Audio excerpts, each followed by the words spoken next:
టాలీవుడ్ తలైవా young tiger NTR ఈ year Tollywood తరపు నుండి బిగ్గెస్ట్ హిట్ కొట్టాడు. సౌత్లో ఆల్ టైమ్ టాప్ 2 హిట్ సొంతం చేసుకున్న ఎన్టీఆర్ బాలీవుడ్ హీరోల ఓపెనింగ్స్ని సైతం సవాల్ విసిరేలా ఈ ఇయర్ ఇండియాలో తొలి రోజు నెట్ వసూళ్లు సాధించాడు.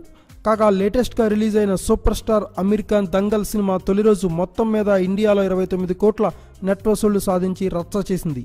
అంతటి సూపర్ స్టార్ని సైతం మించే కలెక్షన్లతో జనతా గ్యారేజ్ 32 కోట్ల నెట్ వసూళ్లతో టాప్ ప్లేస్ను నిలుపుకుంది. నాన్ హాలిడేస్లో రిలీజ్ అయిన జనతా గ్యారేజ్ తొలి రోజు ఇండియా వైడ్గా 32 కోట్ల నెట్ వసూళ్లని, అలాగే 24 కోట్ల వరకు షేర్ని కలెక్ట్ చేసి రచ్చ చేసింది. మధ్యలో కబాలీని పక్కనకు పెడితే ఎన్టీఆర్ రికార్డును ఏ హీరో కూడా ఈ ఇయర్ అందుకోలేకపోవడం విశేషమని చెప్పుకోవచ్చు. Thanks for watching.